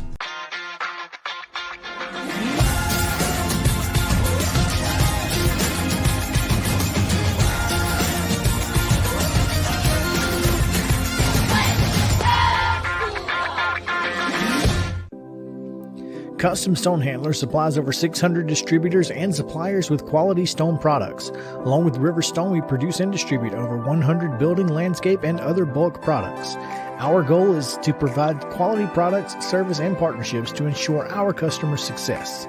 We firmly believe that the measure of any person or company is how they treat other people and customers. Give them a call at 931-490-4990 or visit CustomStonehandlers.com. Mockingbird Title and Escrow is an attorney-owned and operated full-service title company in Middle Tennessee. We get your deals closed without worry and fuss. We're a family business that offers the highest level of expertise in our industry when it comes to closing and funding your real estate transactions. And it's a job I really love. I'm passionate about this. I'm enthusiastic about this. I like to think we're pretty well-rounded and can deal with a wide range of needs and a wide range of clients. Call 615-274-8698 today. With Lee Company Technology, the best handymen are hands-off. Lee Company techs have been using visual findings and other smart technology tools for years to add transparency and virtually take customers along. You see what we see, whether we're in a crawl space or on a roof. With Lee Company, technology helps us help you, no matter what's happening in the world or at your house. You can't see the sights without the sounds. From the crack of the bat to the roar of the crowd and everything in between, discover what Hit City has to offer. Spend your nights cheering on the Nashville Sounds at First Horizon Park with giveaways, fireworks shows, theme weekends, and more. Single game tickets are on sale now. Visit NashvilleSounds.com to claim your seat today. Piggly Wiggly, located in Neely's Mill Shopping Center, is Columbia's locally owned and operated Cost Plus 10 grocery store dedicated to serving the community with low prices and smiling faces. Piggly Wiggly offers fresh, hand-cut meats daily as well as daily hot plate lunches from their deli counter. You're certain to see smiling faces and a helping hand when you're here at Piggly Wiggly. Come by and check out our fresh produce, high-quality meats, and more. Down home, down the street, we'll see you at the Pig. Mid-Tennessee Bone and Joint has been the official sports medicine provider for Murray County Schools for more than 40 years. We specialize in orthopedic service, and our Ortho Quick Walk-In Clinic lets you bypass the ER. Visit us online at www.mtbj.net.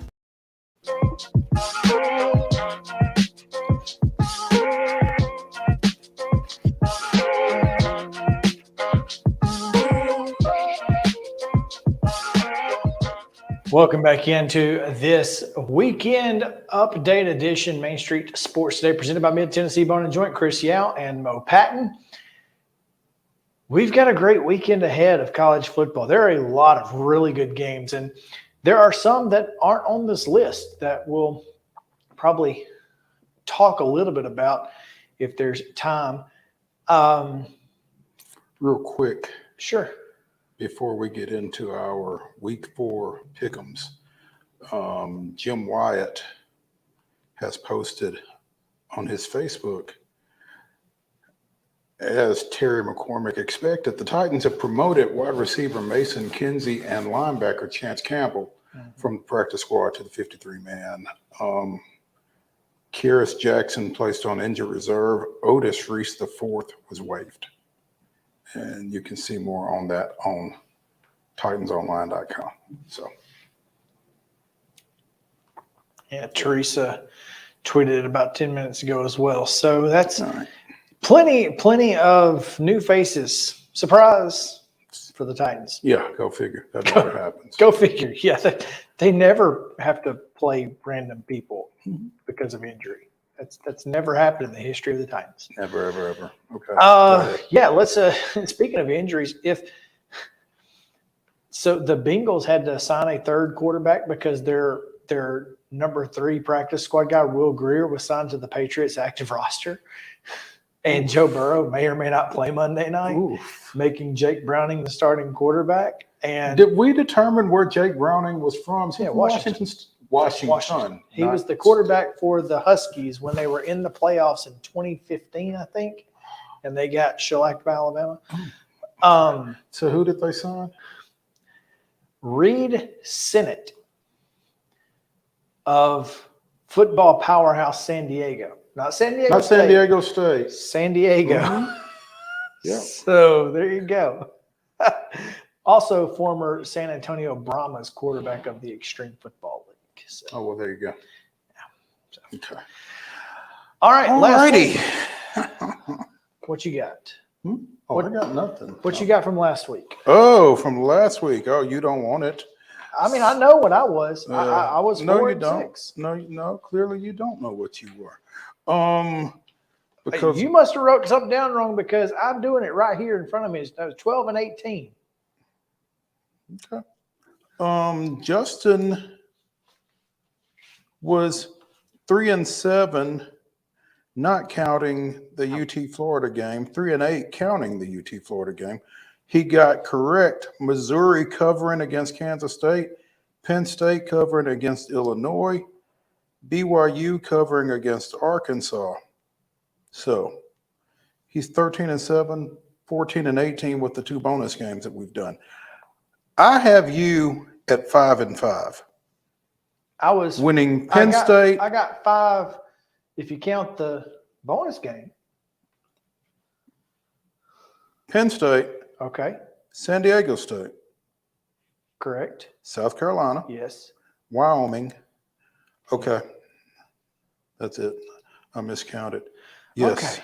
I was like, come on now. I'm just very confused. Okay. All right.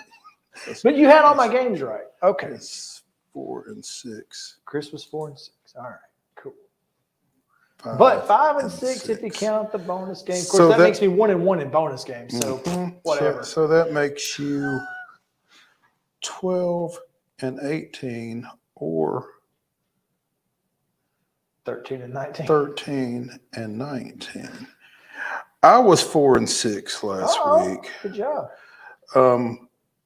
Getting LSU, San Diego State, South Carolina, and Wyoming. So I was 4-6, 4-7 with the bonus game, which I picked UT. Good God. Which makes me 13-17, 14-18. So you trail Justin and I by a game. Oh, you tied Justin for the lead. All right. Something like that.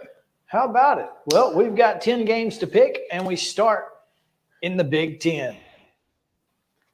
I don't know if this is Big Noon Kickoff or if that's something else. No, Big Noon Kickoff is the next game. Okay. 11 a.m. Central Time on the Big Ten Network. You've got the 3-0 Rutgers Scarlet Knights traveling to number 2 and unbeaten Michigan Wolverines with head coach Jim Harbaugh for the first time this season, folks. Making his season debut. Making his debut this year for the Wolverines. Justin. Hold up. You going to give us a spread? Oh, I'm sorry. Yes. 25.5 points in favor of the Wolverines. 5.5. Just, I'm going to go with the Wolverines, definitely. Yow. I'm rolling with the I'm rolling with the Harbaughs this week. I think it's 4 touchdowns. There are a couple of reasons that I will be taking the maize and blue in this one. One of which is this is Jim Harbaugh's debut, and I think the Wolverines will be quite frenzied. Also, I can never see myself picking Greg Schiano for anything. So, Michigan. Our next contest, 11 a.m. Big Noon Kickoff on Fox. This is huge. Huge. As Oklahoma travels to Cincinnati for the Bearcats Big 12 home opener and debut. Oh, goodness. Imagine Oklahoma at Nippert Stadium, folks. So we're talking about a road dog here. We're talking about a road dog. In fact, it Oklahoma. I'm sorry, no, a home dog. I'm sorry. Yes, a home dog. I misspoke. 14.5 points in favor of the 16th ranked Sooners. but holy cow. You don't think Nippert Stadium is going to be wild on Saturday? It will be. Oklahoma by 14.5 at Cincinnati. That's right. Jake? It's a tough one. I'm going to go Sooners here. I'm going to go Sooners just because they've been shellacking people. I guess not SMU, but. Yeah. Yeah, I mean, obviously Arkansas State's terrible. Maybe the worst team in all of football. Point to the line. Any coincidence? No, not at all. Tulsa, a pretty good football team, though, and Oklahoma put it on them pretty good. I'm actually going to go Cincinnati here. I just feel like they're going to be – this is kind of their Super Bowl, and it's early in the year, so they nobody's hurt yet, and I just feel like this is just one of those times where you're gonna see Cincinnati play up now as the season goes on. I don't know how it's going to work out, but I feel like Cincinnati's going to at least be within 2 touchdowns. I think Cincinnati probably will play up. It's also going to rain. I think Oklahoma should be able to weather Cincinnati playing up and still win by 17 or so. I'm taking the Sooners. It's always dangerous, I feel like, picking Brent Venable's version of the Sooners, but I'm going to take them here. So.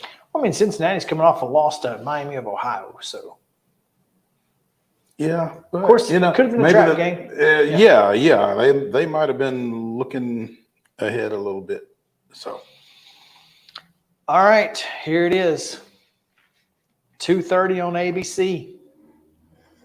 19th ranked Buffs at 10th ranked Ducks. 20.5 points is the spread. Is Justin going to ride with Prime one more time? Keep it rolling. Wow. You are taking Prime here? I am. I'm doing it. All right.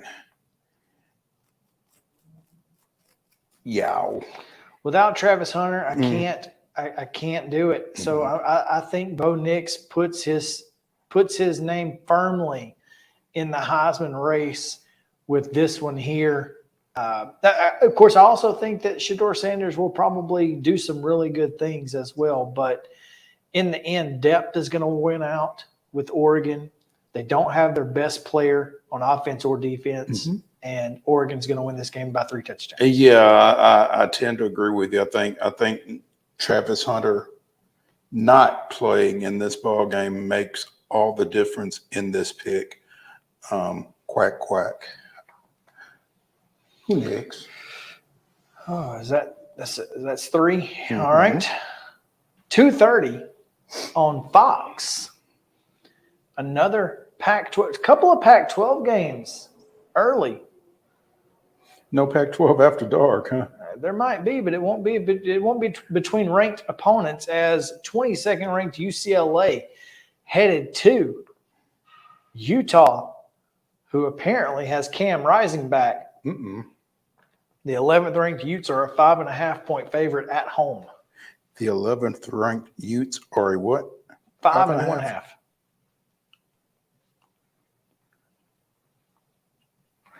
Gotta go with Utes.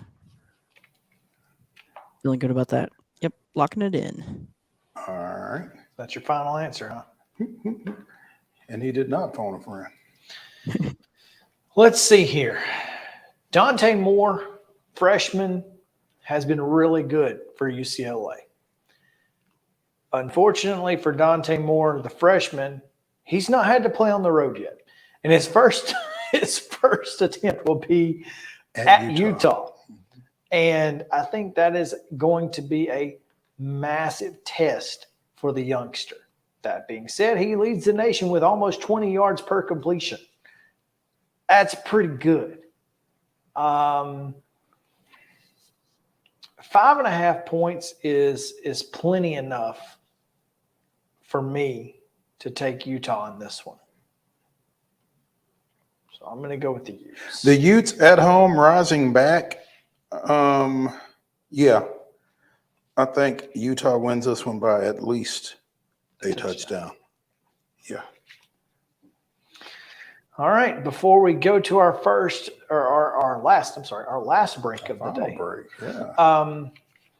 2:30 on CBS. By the way, will not have the A crew on the call. Brad Nessler and Gary Danielson will be on the 7:30 primetime game with Penn State. Ooh. So you'll get the B team for Ole Miss at Alabama, 15th ranked Rebels, 13th ranked Tide. Alabama, a 6.5-point favorite in this. So this is Ole Miss at Alabama. Bryant-Denny Stadium. In Alabama, 6.5? 6.5. I think Rebels finally get over that Saban hump. Man, Lane Kiffin's Rebels finally get over. Lane Kiffin will be as opposed to the third assistant to defeat Nick Saban. Jimbo and Kirby have both done it. Oh, Sark. He would be the fourth. Well, second coming year. into the season, yeah. Second this year. Well, you've already said you were picking Ole Miss, Yeah. right? You said it earlier this week. I got the Rebs outright.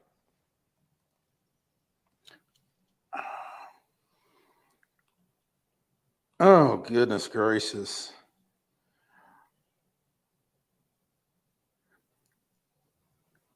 It's Ole Miss's 2 quarterbacks are better than Alabama's 2 quarterbacks. There's no question there. It's quarterback-driven sport. It is a quarterback-driven sport. I feel like a corner Nick Saban is a dangerous Nick Saban, but I just don't know. I'm going to go with Ole Miss and under duress, just because I don't know what to expect out of Alabama. Okay, exactly, and that's what's different about this. I don't know what to expect. I mean, I just picked them 2 weeks ago against Texas, and Texas was dominant. Over the years, even when Alabama lost, we felt like that's still a really good Alabama team. They're getting their footing early in the season. But none of those Alabama teams in the past would have played USF to a 6-3 halftime score. None of them. No. And so for me, this is a different Alabama team. Mm-hmm. This is a new coordinator on both sides of the football. Of course, I mean, I guess say what you will. Kevin Steele has been a coordinator at Alabama before, but not with this group. Mm-hmm. I can't see Alabama winning a game against a team that has more experience, has been together longer, and has better quarterbacks. Better quarterbacks and arguably better running backs. Definitely a better running back. I don't think there's a question that Yeah. Quinshon Judkins is at least the first or second best running back in the league. So I mean, I can't see. I mean, how Alabama's a favorite is just mind-boggling. But it's not my money. We'll take a break. Final break of the week. When we come back, 5 more games and maybe a bonus game. So stick around. Main Street Sports Today, presented by Mid-Tennessee Bone and Joint. Back in just a moment.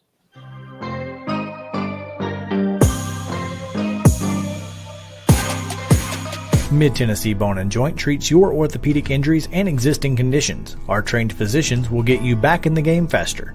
Contact us at 931-381-2663 or www.mtbj.net. With Lee Company technology, the best handymen are hands-off. Lee Company techs have been using visual findings and other smart technology tools for years to add transparency and virtually take customers along.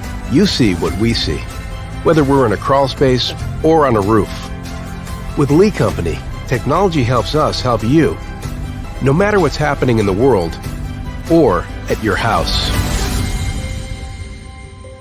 Jones & Lang Sporting Goods here in Columbia has been outfitting teams, officials, and anybody else from T-ball to college for 50 plus years. Be sure and check them out at 931-388-8060 or online at jonesandlang.com. Jones & Lang Sporting Goods, the look of a winner. Zion Christian Academy, zioneagles.org or 931-388-5731. You can schedule your appointment. Go tour their campus. It is beautiful over there, and you're definitely going to want to see it. Again, it's zioneagles.org. Give them a call, 931-388-5731, and schedule your tour today. Mockingbird Title and Escrow is an attorney-owned and operated full-service title company in Middle Tennessee. We get your deals closed without worry and fuss. We're a family business that offers the highest level of expertise in our industry when it comes to closing and funding your real estate transactions. And it's a job I really love. I'm passionate about this. I'm enthusiastic about this. I like to think we're pretty well rounded and can deal with a wide range of needs and a wide range of clients. Call 615-274-8698 today. You can't see the sights without the sounds. From the crack of the bat to the roar of the crowd and everything in between, discover what Hit City has to offer. Spend your nights cheering on the Nashville Sounds at First Horizon Park with giveaways, fireworks shows, theme weekends, and more. Single game tickets are on sale now. Visit NashvilleSounds.com to claim your seat today. Mid-Tennessee Bone and Joint has been the official sports medicine provider for Murray County Schools for more than 40 years. We specialize in orthopedic service, and our Ortho Quick Walk-In Clinic lets you bypass the ER. Visit us online at www.mtbj.net.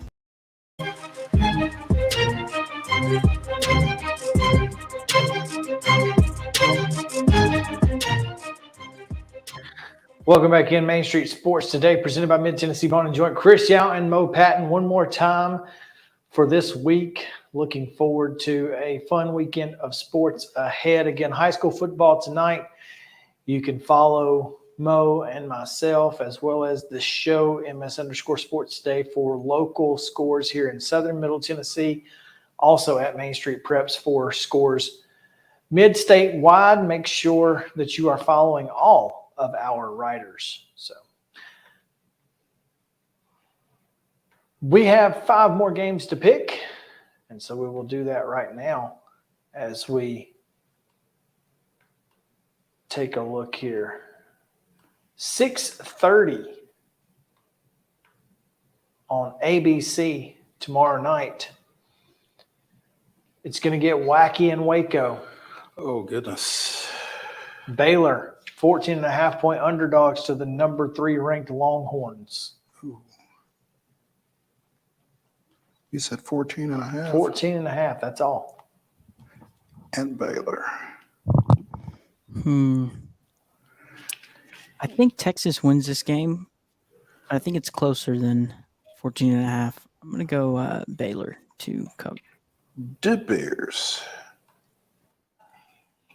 Yow. Man, that's an interesting line because didn't Baylor, they lost to Wyoming, right? No, it was Texas Tech that lost Texas to Wyoming. Tech lost to Wyoming. Baylor lost to somebody that they shouldn't have lost to. Did Baylor lose to Texas State? Texas State, that's it. That's who they lost to. Yeah, I can't see Texas not winning this by at least 17 points. So I'm going to go Longhorns here. Yeah, I mean, again, TJ Finley aside, you can't. You'd have a tough time convincing me that a team that lost to Texas State is going to beat, or is going to stay within 2 touchdowns of Texas. And the last time I picked against Texas, it didn't go very well. So I'm going to go with the Longhorns. There you go. As good of a reason as any, I guess. Also at 6:30, this one on NBC because it's at Notre Dame, the number 9 Irish hosting the number 6 Buckeyes. And again, new quarterback, going into a hostile environment. How hostile is Notre Dame? It's pretty. I mean, those folks get fairly loud. And I just don't know that Kyle McCord can match Sam Hartman. So what's the number? The number is 3.5 points in favor of the Buckeyes. So Ohio State is a 3.5 point favorite, which means Vegas thinks they're a touchdown better if home field is worth 3 points. Justin, 3.5 to the Bucks. Yeah, I'm gonna go Notre Dame for sure.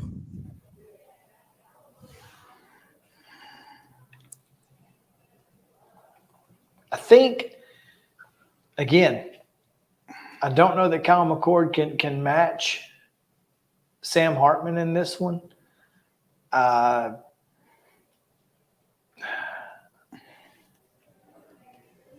They've just got a really balanced offense at Notre Dame, and so I think Marcus Freeman puts the Irish on the map.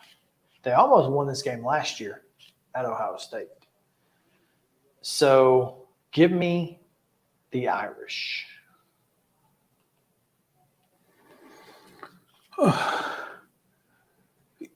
You're basically picking this outright at 3.5. I mean, Ohio State maybe makes a field goal to win it at the buzzer, sure, but yeah, otherwise it's basically a pick 'em. Yeah. You know, the fan in me really just wants to abstain from this pick because I don't like either of these teams or programs. But based on the fact that they are at home, I am picking Notre Dame again under duress. Okay. All right. 6:30 on CBS. This is the one you can hear Gary Danielson and Brad Nessler on the call. Number 24, for whatever reason, Iowa at Penn State. And it's whiteout night, folks. Nittany Lions, 13.5 point favorites. I'm going to go Penn State. Or rule Penn State. Especially the wideout. Whiteout makes a big difference. I think I'm going to have to go Penn State too, because here's the thing. I don't think that Iowa's going to score 14 points. That's this is not a hard pick for me, whiteout or not, Happy Valley or Iowa City.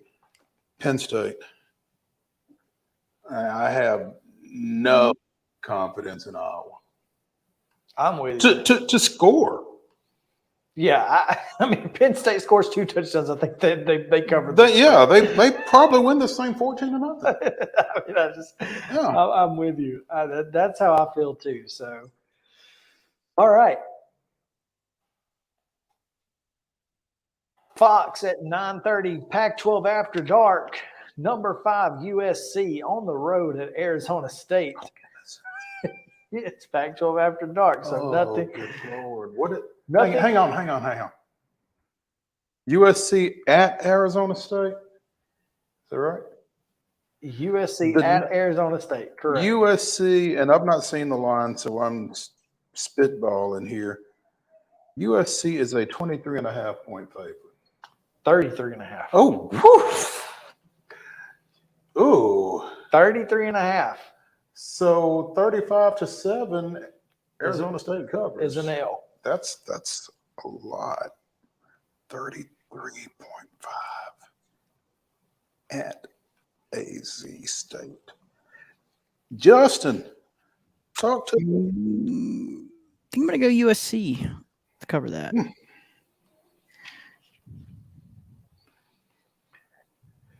It's the Pac-12. After dark. After dark. Strange things happen. Is Jaden Rashada playing? No, Jaden Rashada is not playing. I'm going to go USC only because Jaden Rashada is not playing, and I don't have any idea what what Arizona State has after him. So Trenton Burgett, that name sounds familiar. Trenton Burgett, I'm not sure if he was there last year, but he is also hurt, so it doesn't matter. He injured his foot on the game's second drive last week. Drew Pine went down with a leg injury. Fourth string Jacob Conover, the former four-star recruit who transferred from BYU, threw for 89 yards on 6 of 16 passing with 2 interceptions. Burgett and Rashada are out. Pine may be able to play with what Kyle Dillingham called a muscle injury. What muscle? Doesn't matter. He's hurt. But he may start. So he may start Conover. I got to go USC because they don't have a quarterback. They don't have a quarterback at all. Yeah, I mean, it sounds like they may be running Wildcat all night. I mean, yeah. 33.5 really scares me, but against a team that doesn't have a quarterback, it doesn't scare me as much. There you go. Yeah. That's kind of where I'm at. And the final of our 10 games. Wait a minute. Yep. What? Okay, go ahead. Cal heading to Washington to take on the number 8 ranked Huskies. Huskies 21.5 point favorites at home. 21.5? Is that what you said? I like the Huskies in this.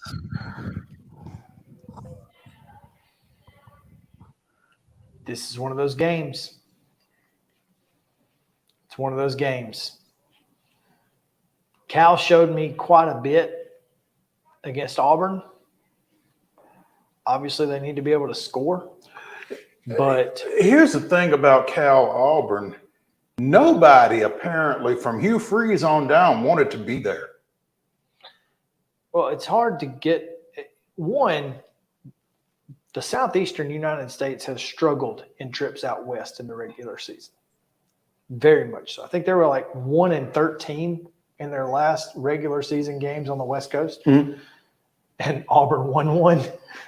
So, you know, the fact that Auburn won it, and I don't know that Auburn's great, you know, certainly makes you question. But the fact is that it's Pac-12 after dark, and Washington is probably thinking the same thing that we're thinking. And Washington is coming off of a big win against Michigan State. This just feels like a game that Cal stays in the hunt until late. So I'm going to go with the Bears to cover 21.5. It may be 21, but they'll cover. You know, you make a pretty good argument. I mean, something like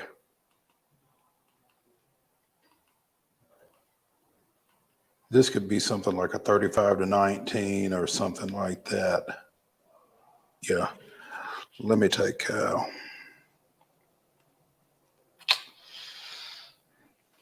Bonus game. Breakfast with the Commodores. Kentucky at Vanderbilt. Vanderbilt went into the great big grocery sack last year and took a win from the Wildcats this year. Kentucky a 13.5 point favorite at First Bank. Who you got, boys? I'm going Wildcats. Just haven't seen it with Vanderbilt this year.